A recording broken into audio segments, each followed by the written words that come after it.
the low chair.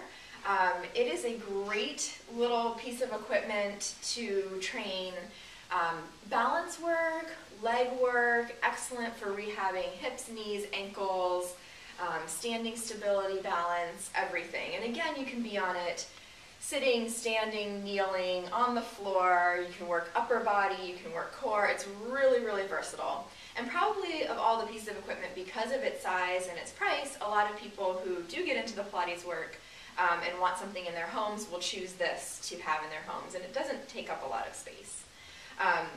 So when we add the handles, it converts into a high chair because we have the stability of the handles, but these can be removed if someone doesn't need it for the balance work, but it's there in the beginning stages. A little side note, the low chair was named by Joseph Pilates as a chair because he originally developed them that you could tip them on their side and bring the paddle down and put a cushion on it. So in your studio apartment in New York City, you could have your Pilates equipment right there, convert it into a chair, and it's a 2-for-1 deal.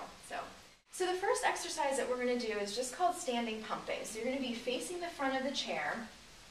You can use the handles if you need at first. Place one foot, ball of the foot onto the paddle, and then you're just going to start pressing the paddle down. Inhaling to press, exhaling to come back up. Good. So keep the eyes forward, standing on that right leg, so you're not shifting your weight forward onto the paddle leg, but keeping the pressure mainly through that standing leg. The abs are drawing in, even lift that left heel a little bit. Good. And then to challenge the balance even more, the arms can go out to the side or even up to the ceiling.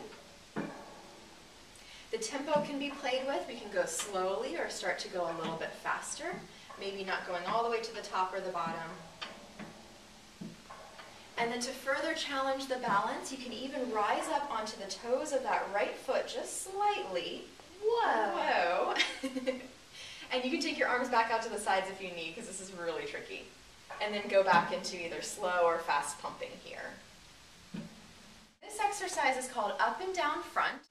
And what we're going to be doing is it's like a big step up onto a large step.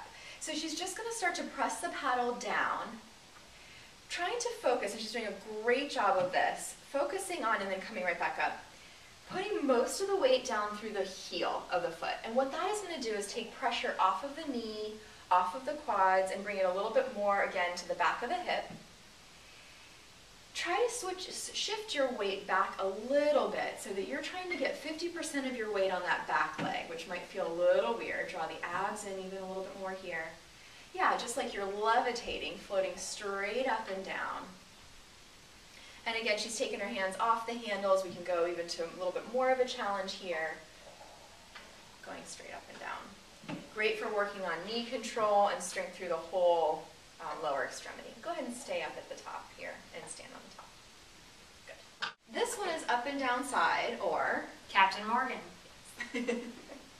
So this leg is going to be turning out, but we're trying to keep the hips pointing forward. So it's a little challenging because the right leg is turned out, the left leg is parallel.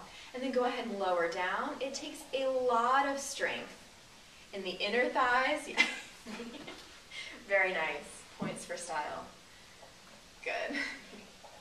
So as she's coming up and down, I think this was Marcy's favorite. But the inner thighs are working, these rotators in this top hip are working a whole lot, and again, she makes it look really easy and fun, which it is fun. So this next exercise is tricep dips with a little bit of support. So let's actually have you face the other way. Take the hands on the handles, your feet are going to both be on the paddle on the arches.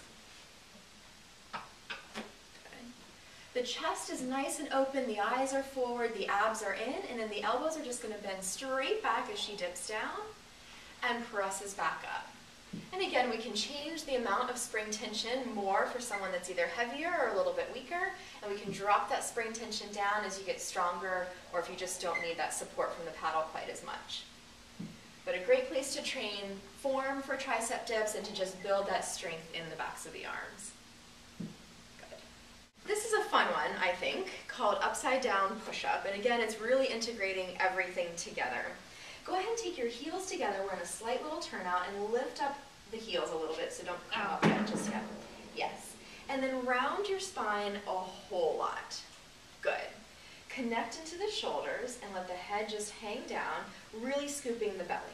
So this is not about, it is called upside down push-up, but it's not really about the arms and it's not a push-up.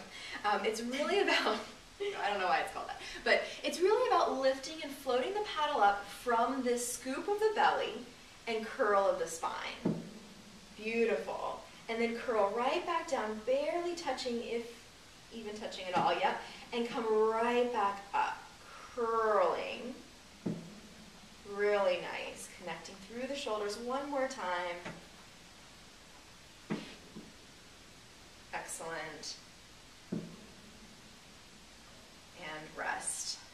Okay, take your hands back behind you. Yeah, good. And be on the balls of your feet, heels together. And then from here, what you're going to do, yeah, heels are lifted. You're going to start to lift your pelvis up, trying to keep the paddle pretty much where it is. And go ahead and lift your hips high. Press up, up, up. Yeah, even going into a little bit of a back bend, almost. Yes, exactly. So you get a little shaking, which is good. Then holding here, that's awesome. You're going to press the paddle down a little bit, keeping your hips lifted. Inhale to press down. Exhale, pull the heels back up. Really good. Inhale to press down. So we're working on getting even more hip extension here. She's working a lot through the backs of the hips, the core, and then definitely opening the shoulders and stabilizing through the upper body as well. Again, she makes it look really easy. It's not easy at all. One more time. Good. And then you can slowly come back down to sitting.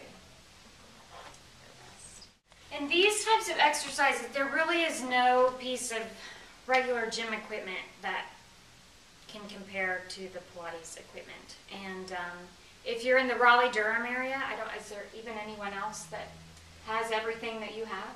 There are other studios. I don't think there's anybody else that does the Pilates-based physical therapy. So definitely try to get to a studio that has the equipment and someone has good training to coach you in it.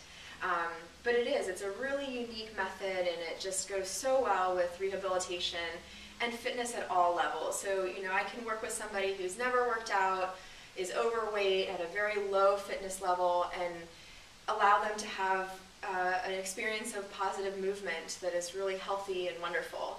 And then all the way up to someone like Marcy, who's a crazy endurance athlete, crazy in a good way, but that just needs that little bit of tweaking to take their sport to the next level, or to rehab from an injury and take it to the next level. So it's a really great method, and I love what I do. So. And she's damn good at it too.